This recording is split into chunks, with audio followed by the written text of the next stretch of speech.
When Donald Trump told Congresswoman Jasmine Crockett to sit down, girl, during a live hearing, the room froze, then she gave a response so sharp and composed it left even his closest allies speechless. The camera was rolling. Bright lights hummed overhead. The House Oversight Committee hearing on federal transparency had been dragging on for over 5 hours, but the air inside the room still felt charged. Reporters hunched over their phones. Aides whispered everyone knew the moment was coming. Donald J. Trump sat at the center table, unbothered as ever, thumbing through a few sheets of paper like he hadn't a care in the world, dressed in his usual Navy suit and red tie. He looked like someone who wasn't used to being questioned, especially not by a black congresswoman from South Dallas with no time for games. Representative Jasmine Crockett, sharp in a cobalt blazer and black glasses, adjusted her mic and spoke directly, calmly, eyes never leaving. Paige, can you clarify why in your 2019 and 2020 disclosures there were such significant gaps in the valuation of your overseas assets? Trump glanced up, leaned back in his chair, and smirked. He was waiting for a moment like this. I've been more transparent than anyone here, he replied, brushing her question aside. And frankly, your tone is disrespectful. Crockett didn't flinch. Respect isn't a tone, Mr. Trump, it's earned. A few murmurs scattered through the room, cameras zoomed in, even C-SPAN's live stream chat started ticking faster. Trump waved his hand dismissively like he was flicking a fly off a table, then with the confidence of someone who'd lived a life with little consequence for what came out of his mouth. He looked directly at her and said, sit down, girl. It landed. With a thud, the room didn't gasp, it froze. The chairman lowered his gavel slowly, unsure if he was about to call for order or just absorb. What had just happened? Some aides stopped typing mid-word. A few Republican representatives looked down, others raised their eyebrows, but no one said a word. Crockett didn't react right away. She blinked once, then twice. She let the moment sit. It was like watching someone step carefully through broken glass. Each second more intense than the last, she adjusted. Her mic again, leaned forward and looked at him, not with anger, but with clarity. Let me explain something to you, Mr. Trump, she said, her voice smooth, even deliberate. You may have spoken to a lot of women like that in your life, but I'm not here to serve you. I'm here to serve the truth. So if my questions make you uncomfortable, maybe that says more about your answers than my tone. The silence in the room thickened. Then a single staffer seated behind her whispered, damn, Crockett continued, unfazed. And one more thing, your inability to address facts without resorting to dismissive language isn't strength, it's avoidance, and you're not avoiding me today for a moment. Trump didn't say anything. He tapped a pen against the table, his mouth slightly open, searching for a comeback that didn't come. The chairman finally spoke. Mr. Trump, please respond to the question, but the moment had already stolen the show. It wasn't about tax records anymore or overseas accounts. It was about power, and who was still allowed to wield it without consequence inside the media booth. CNN and MSNBC producers scrambled. Clip that one, said that's going everywhere online. It didn't take long. Within 15 minutes, the exchange had been clipped, shared, captioned, and reposted. Twitter, Facebook, even TikTok.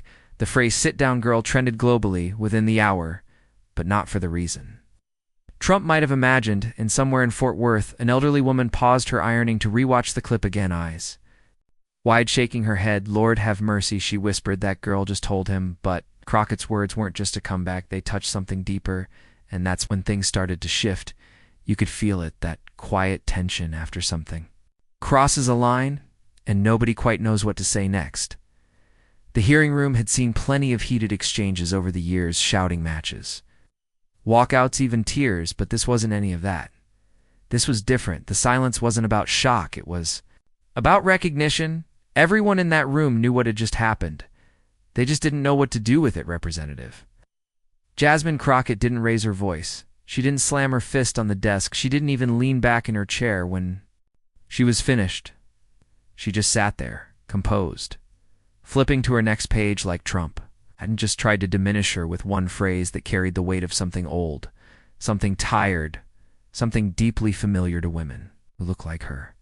Representative Monica Rayburn, sitting 2 seats down, broke the stillness. She glanced at Crockett, then slowly exhaled. She wasn't just reacting to the words, she was reacting to the posture, the calm, Textbook, she whispered under her breath. That's how you handle it across the aisle. Representative Neil Camden scribbled something into his notebook and whispered to his assistant. She just turned the room upside down. Trump's face, on the other hand, had changed. His smirk had faded the swagger. In his voice was nowhere to be found. He looked not shaken, but annoyed, confused, maybe like someone had taken a swing at him in a language he didn't understand still. He tried to regain footing. I'm just saying, he muttered loud enough to be picked up by the mic, that there's a way to talk to people, but no one answered him, not right away. It was like the spell had shifted from everyone watching her to everyone watching him. And that perhaps was what shook him most. The chairman tapped his gavel. Not to scold, but to move forward. Let's proceed, he said. Representative Crockett, you have the floor. And she did in more ways than one. Crockett resumed her questions with the same tone. She never referred to what had just happened. She didn't need to. The moment had done its job now. It would carry itself outside the Capitol. The news vans had already started adjusting their banners, Trump tells.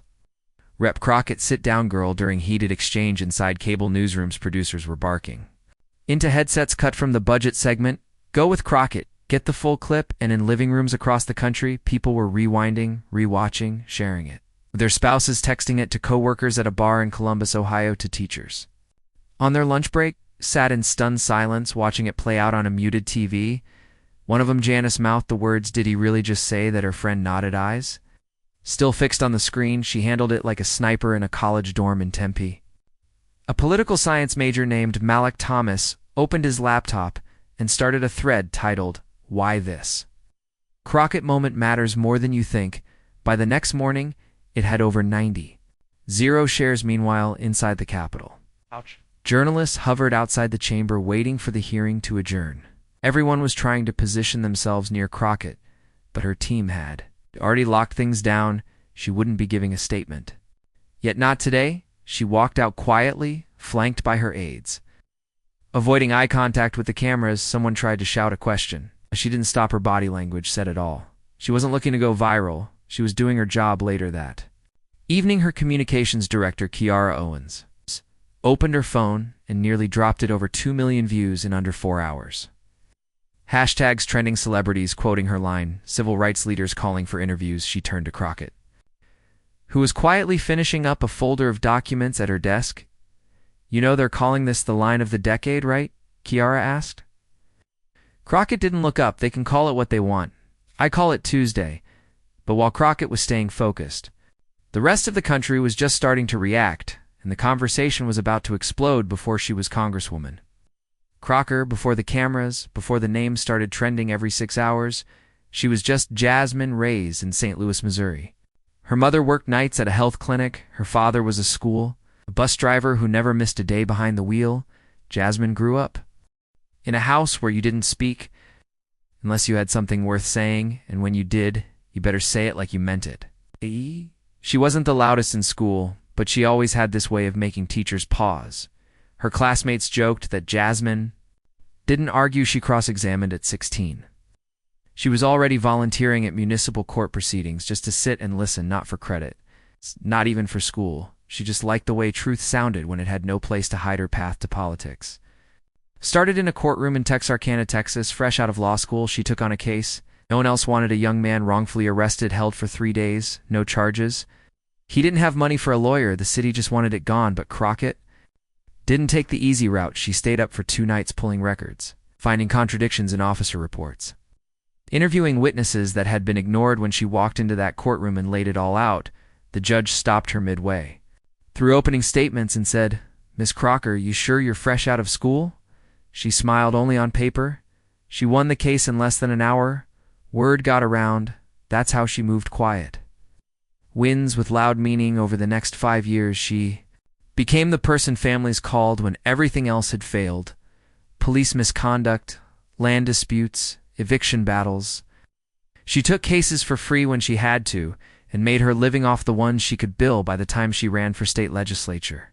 She wasn't just known, she was trusted. She didn't speak like a politician. She spoke like someone who had sat at the kitchen tables of people who don't have lobbyists that mattered. When she won her seat in the Texas House, they told her to keep her head down, learn the game, play it safe. She did the opposite.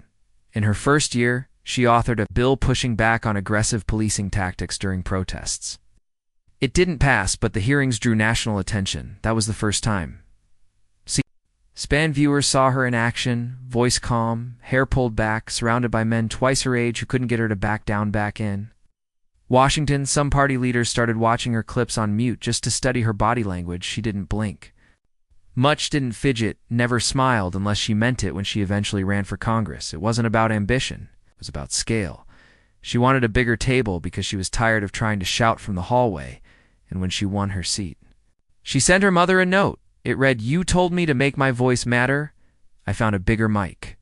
So when Trump told her to sit down, girl, in front of the world, she wasn't shocked. She'd heard worse from judges, from police chiefs, from wealthy developers who thought she was the assistant. But she also knew something else. Millions of people were watching now.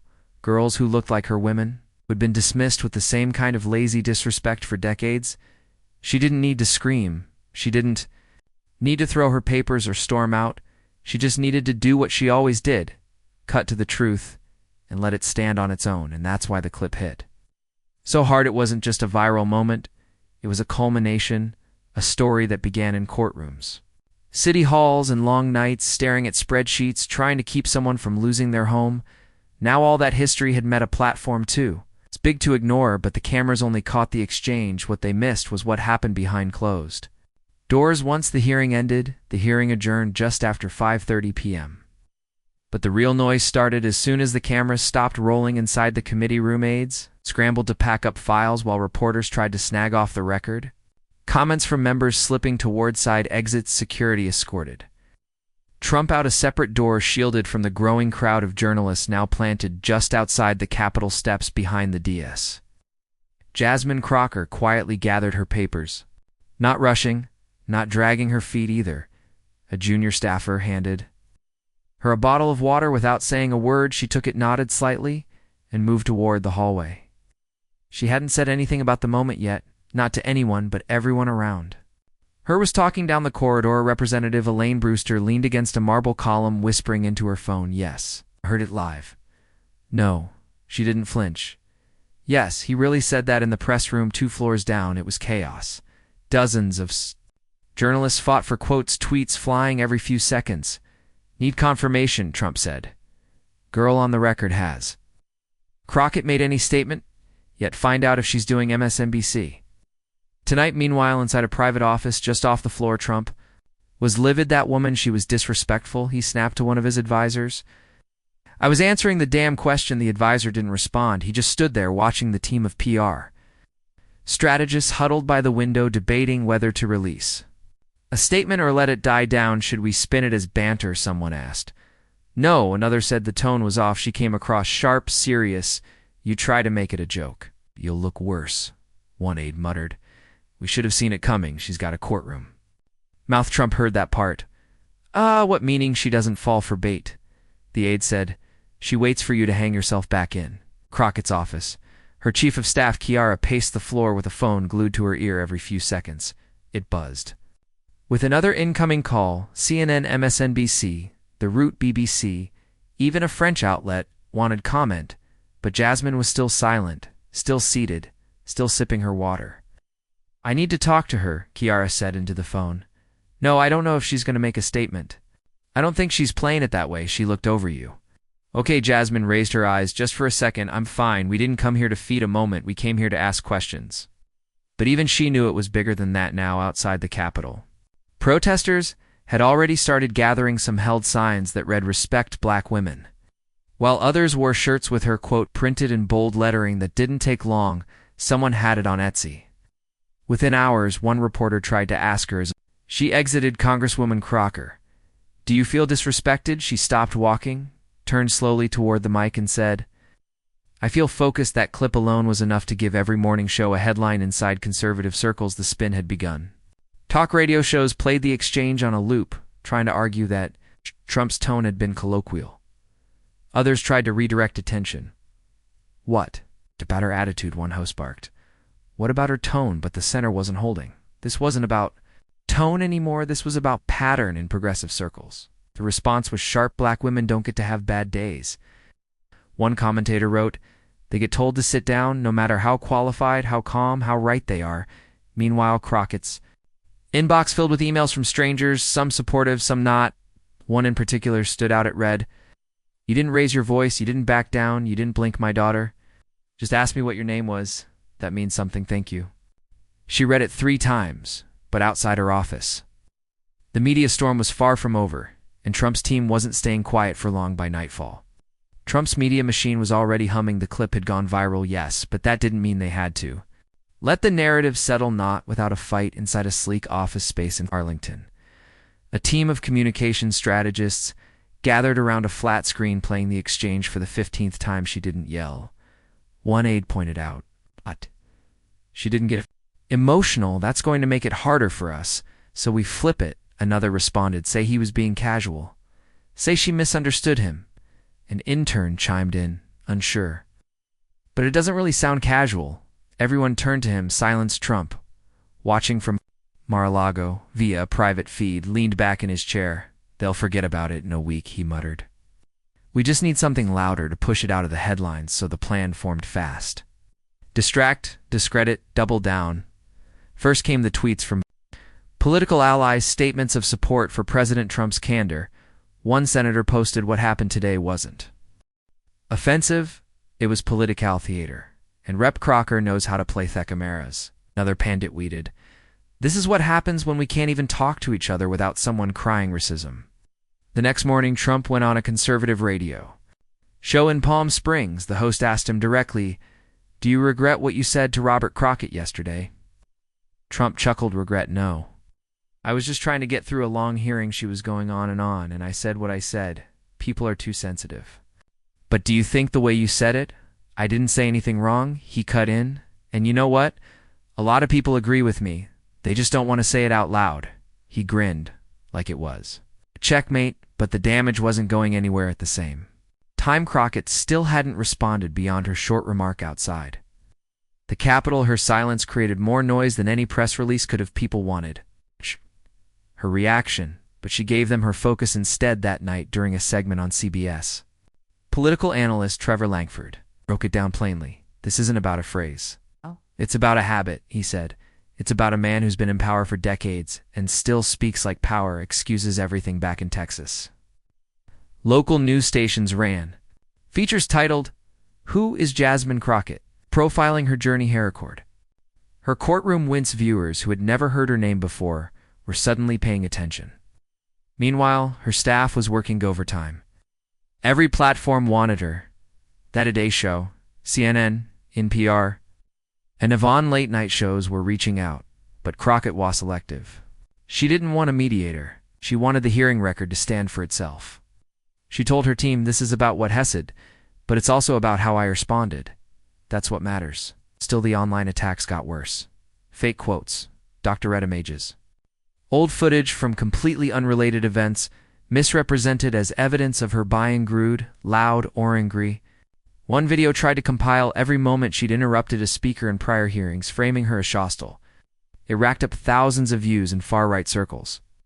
But the mainstream narrative wasn't moving, because for every doctored clip there were 5 more real ones showing her calm, her precision, and her refusal to flinch when it mattered. A young journalist named Maya Latin wrote a column in the Arizona Times that captured the mood perfectly.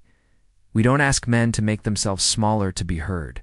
We ask women to smile while getting dismissed." Crockett didn't smile. She didn't chill. She corrected. That correction cut louder than any shout could have. Meanwhile, Trump's defenders grew louder, but it was starting to sound like shouting over a crowd that had already turned its head, and deep down even Trump knew this wasn't going away quietly. But while his team scrambled for distractions, the rest of the country had already started having a different conversation. One Crockett didn't have to lead, because she'd already sparked it. By the 3rd day, the story was everywhere. Morning shows framed it one way, late-night comics, another. College professors were dissecting it in political ethics classes. Conservative hosts screamed about weaponized identity politics. Progressives called it long overdue accountability. And somewhere in between all the yelling, something else started to happen. People actually started listening. It wasn't about policy, not taxes or trade. It wasn't even about Trump anymore. It was about the moment, the sentence, and what it represented in Birmingham. Alabama, a high school debate coach named Lorraine Reeves, played the clip for her students, then paused the screen. Tell me what. You saw, she said. A girl in the front row raised her hand. He didn't expect her to answer like that, another chimed in. It's like, he thought he was talking to someone who wouldn't answer at all. The room nodded out in Des Moines. Iowa, a retired librarian named Tom Beck, posted a message on Facebook that went quietly viral. It read, I'm 76. I've seen my share of hearings. Scandals, speeches, but this wasn't about left or right. This was about whether we let people with power keep speaking to others like they don't deserve to be in the room. The post was shared over 20,000 times in Phoenix. A woman named Farah Densley, who'd never been involved in politics, uploaded a short video explaining why. Crockett's response made her cry. Her voice cracked as she said, My daughter's going to grow up in a world where she can hear that kind of sentence and know exactly what it means and also know exactly how to respond. Even comedians joined the conversation, but not just with jokes on the Hamilton show. Stand-up comic Will Ortega said she didn't clap back. She didn't pop off. She told the truth. And that's what shook people the most. Truth calmly delivered from a black woman they thought they could talk over. Still, the division was clear. Crockett's congressional inbox overflowed. Thousands of messages came pouring in. Many were supportive, some weren't. One message simply read, You're everything wrong with this country. Sit down, just like he said. She didn't reply. She never did with those, but it weighed on her staff. Kiara, her communications director, scrolled through messages one night and quietly whispered, It's always louder when they feel seen. Yeah, Crockett said from across the room, because silence protects them. By now social media had adopted Crockett as both symbol and standard. Black women quoted her in Instagram captions.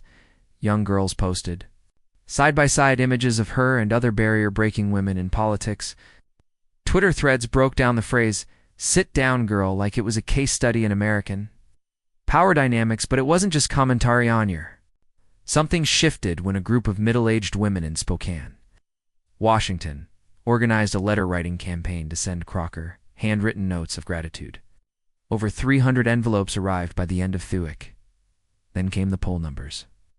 One independent survey showed a rare spike in public approval for Crockett among voters aged 40 to 60 across both parties. Even more surprising, nearly 40% of self-identified independents said her response made them more interested in hearing her views on policy.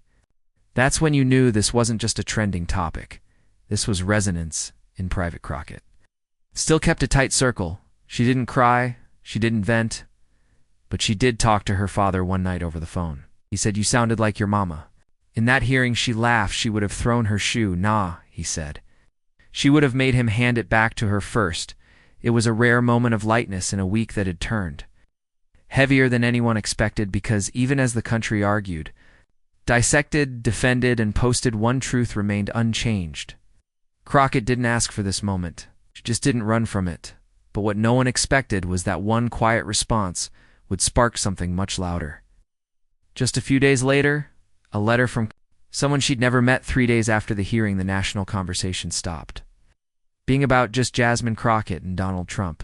Started expanding, stretching into the corners of American life that rarely make it onto cable news. People started talking, not just tweeting or reposting, but really talking about what it means to be heard.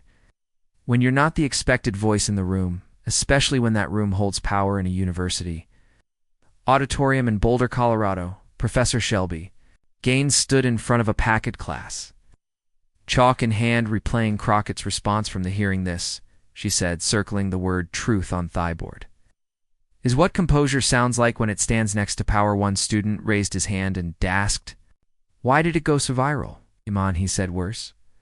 Professor Gaines nodded, because sometimes it's not the words, it's the setting. It's who they're said to and who refuses to shrink. When they are. Meanwhile, back in Dallas, Reverend Carl Winston preached a Sunday sermon without notes, walking the aisles of his small church, his voice full of something raw. They told her to sit down, he said, but she sat in her truth, and that church that is resistance a few miles away at a black-owned coffee shop near South Lamar.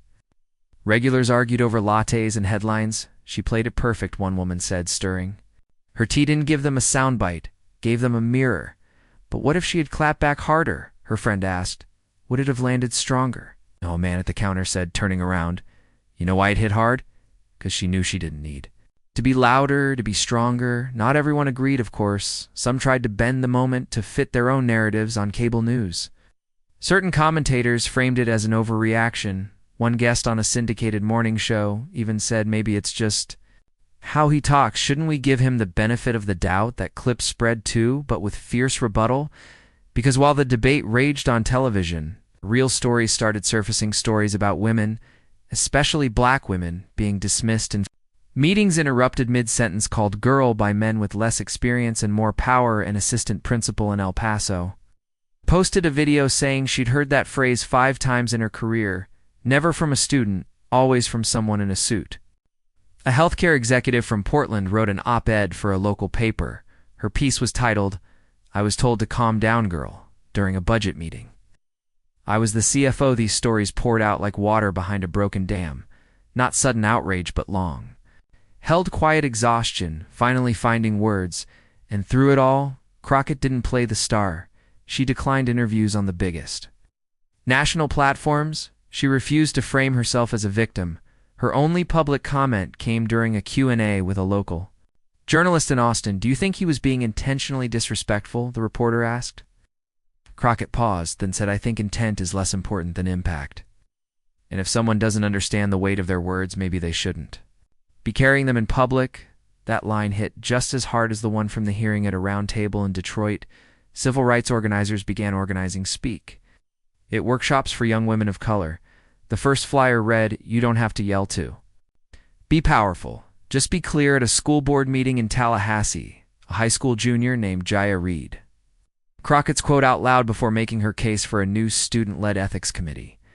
The room gave her a standing ovation. Somewhere in the background of all this, political analysts started whispering about 228, not because Crockett had mentioned it, but because something had shifted, and her name was at the center of it. Kiara, her communications director, joked about it one evening. As they reviewed emails, you realize people are putting your quote on coffee mugs now. Crockett barely looked up. I hope they're spelling it right. You're not moved by any of this, Crockett shrugged. I'm moved by the fact that more people are listening, not to me, but to each other. But what neither of them expected was the message waiting in her inbox that night, a letter that wasn't from a journalist or a fan or a politician, but from someone who knew exactly what it felt like to be told to sit down and decided instead to stand. It was nearly midnight when Kiara saw it. Buried between dozens of interview requests and press summaries sat a simple email subject line, thank you. From Tulsa. There was no signature, no title, no Twitter handle, just a short message from someone named Clara Bishop. Kiara opened it, expecting another kind note. What she read made her stop cold. Dear Representative Crockett, I watched what happened at the hearing. I've watched it 5 times now. I'm 68 years old. I've never written to a politician in my life when he told you to sit down. I heard my high school principal in 1973 tell me, you're not the kind of girl who gives speeches when you looked up and answered. And without yelling, without backing away, without pretending it didn't happen, I felt 17 again. I felt like I mattered. You didn't just speak for yourself. You spoke for every woman who was ever told to lower her voice when her truth made people uncomfortable. Thank you, with deep respect. Clara Bishop, Tulsa, Oklahoma. Kiara didn't forward it right away. She just sat with it. The next morning, she handed Crockett her phone. Read this, she said softly. Crockett took the phone, read in silence, then placed it on the table without a word. Do you want me to respond? Kiara asked. Crockett thought for a second. No. I want to meet her 3 days later. Crockett's office arranged a visit. No cameras, no announcement. Just a quiet meeting in a public library in downtown Tulsa. When Clara walked in wearing a simple tan coat and holding a worn notebook, Crockett stood and smiled. I'm not here as a congresswoman today, she said. Just Jasmine. Clara smiled back, and I'm not 68 today. I'm 17. You gave me that. They talked for over an hour. No staff, no reporters. Clara Told stories about growing up in segregated neighborhoods, about watching leaders rise and fall, about being passed over for promotions by men who trained under her. I stopped raising my hand, she said. Figured there wasn't much point. Crockett listened, leaned in, asked questions. At one point, Clara pulled out a folded newspaper clipping of Shirley Chisholm and said, "When I was little, this was the woman we thought would break it all open." Crockett nodded. "She did. She cracked it. Now we keep widening the gap." When the meeting ended, they hugged nothing. Formal nothing posed, but Clara's granddaughter, who had driven her there, snapped a quick photo, just the two of them by the front window. Laughing, she posted it later that day with a simple caption, "My grandma met her hero today." They didn't talk politics, they talked truth. The photo spread like wildfire by the end of the week. It had been shared by Ava DuVernay, Tracy Ellis Ross, and even Charlene Eiffel, each adding their own caption about legacy, lineage, and quiet courage. Clara Bishop Hood never had a social media account, became a trending name overnight. When CNN picked up the story, the headline read, "The letter that said everything without a microphone requests flooded in to interview Clara. She declined them all. She only agreed to write one piece for the Tulsa Sentinel, her hometown paper. It was titled 'The Day I Felt Heard,' and in it, she described Crockett not as a politician, but as a mirror held up to a nation too used to looking away. Meanwhile, Crockett issued no press release about the visit, no campaign video, no photo op. When asked about it during an interview weeks later, she simply said, "Some moments belong to the people who lived them, not the people who watched." That quote became the banner headline on 3 political blogs the next morning. The whole exchange, one letter, one meeting, one photo, reminded people that real change doesn't always come from the biggest stages. Sometimes it starts with a quiet reply that lands in the inbox of someone who thought their voice had been lost. But while that story was settling into hearts across the country, another shift was happening, this time inside the very institution where it all began, the House of Representatives. Doesn't move quickly, not for outrage, not for media pressure, not even for its own reputation, but this time felt different. A week after the exchange, the Ethics Committee quietly convened an emergency session behind closed doors. No press, no statements, just 12 members from both parties, staring at the same screen, watching the same 47-second clip again. "Sit down, girl." Pause then. Crockett's reply, silence. Even those who usually rolled their eyes at optics admitted this one couldn't be ignored. It wasn't just bad PR, it was a moment that made the entire chamber feel complicit. Some representatives wanted to let it pass. Others, especially those facing re-election, pushed for a statement of condemnation, not of Trump specifically, but of disrespectful language directed toward any member, regardless of gender or background. It wasn't much, but it was a crack. Meanwhile, on the floor of the House, whispers of procedural reform started circulating, conversations about setting clearer boundaries for how witnesses address members. One proposal suggested new mandatory briefings for former presidents who testify, because apparently that's where we are now, and outside of politics.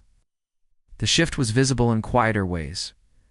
Crocker was invited to speak at Stanford School of Government, then Harvard Law, then a surprise invitation from a small community college in Jackson, Mississippi. She accepted all three at Stanford. She opened her remarks not with a story about the hearing, but with a story about her first landlord case as a public defender.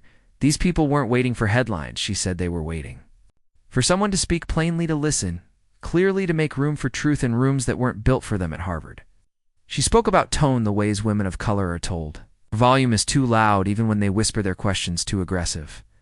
Even when they're fair. And in Jackson, she broke from her notes entirely and asked the room, "What do you do when someone tells you to sit down politely, cruelly, or quietly?" A student in the front row said. "You stand anyway." Crockett smiled. "Exactly." Even if your knees shake back in D.C., younger representatives began echoing her language in their own committee sessions. It wasn't mimicry, it was something else: permission. A shift in posture, suddenly being direct, didn't seem so abrasive. Being clear didn't seem so risky. Crockett herself remained focused. She introduced 2 new pieces of legislation in the weeks that followed. One on data transparency in federal contracts, another on public protections during emergency detentions. Neither had anything to do with the hearing, but both were built from the same core belief: truth works best in daylight, yet behind the scenes. Trump was still fuming. He complained during a fundraiser in Pensacola that the hearing was a setup, that the clip had been twisted. The croquet had an attitude. One donor asked him if he regretted saying it. He laughed and changed the subject. The world kept moving. Crockett's staff kept Grinding, they barely had time to catch up on the mail, let alone the dozens of invitations pouring in, but they noticed something. The tone of the messages had shifted. It wasn't just about praise or politics, it was about reflection. One came from a woman in Santa Fe. "I've worked in finance for 20 years. I've been called girl more times than I can count. I never said anything, but after watching you, I went into my boss's office and told him to use my name. Just my name. That's all. It felt like a win." Another came from a teenage boy in Oregon. "I saw your video and showed it to my mom. She cried. I didn't get why at first, but then she told me stories about how people spoke to her at her old job. Now I get it. Thank you." Crockett read every one of them. She didn't save the headlines, she saved the letters. But while policies were debated and stories were shared, one final question lingered quietly in the background. What does respect look like when the cameras are off and no one is trending anymore? The clip faded from trending lists. Eventually, new headlines took over. New outrages, new distractions. But for many people, the moment never really went away. It stayed lodged in memory. Not because of the drama, but because of what it revealed and what it asked of us in the months that followed.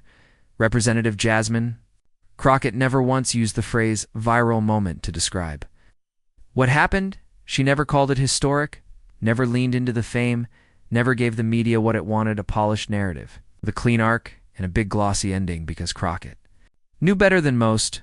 Real change doesn't happen in headlines. It happens in conversations, in small rooms, in the quiet decisions people make about how they show up. She kept working. She showed up to hearings. She kept her questions sharp. She wrote legislation that most people will never read, but that will affect real lives. She met with constituents in strip malls and church basements and high school auditoriums, answering questions about housing, healthcare, and transit like none of the viral stuff had ever happened.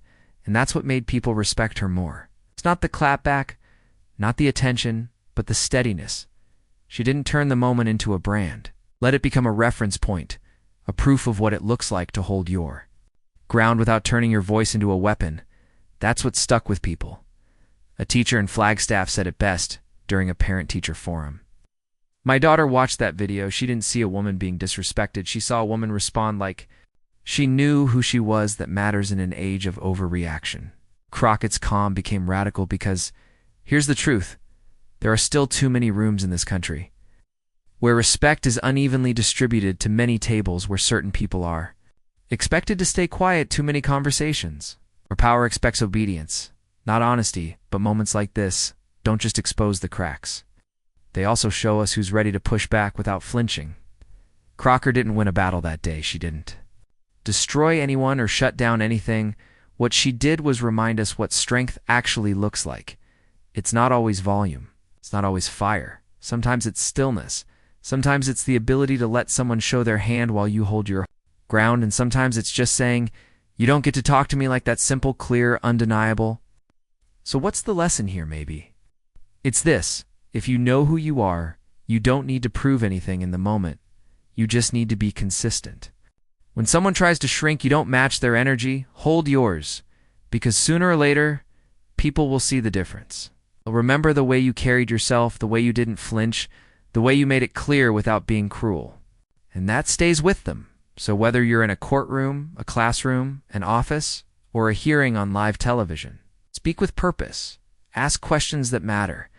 And when someone tries to diminish you with one sentence, answer with one that echoes longer, because that's how truth travels. And if this story moved you, if it reminded you of someone you know, or something you've been through, or a time you stayed silent when you should have spoken up, don't let it stop here. Share the story, start the conversation, and subscribe for more content that goes deeper than the headlines. We're not here for the noise. We're here for what matters.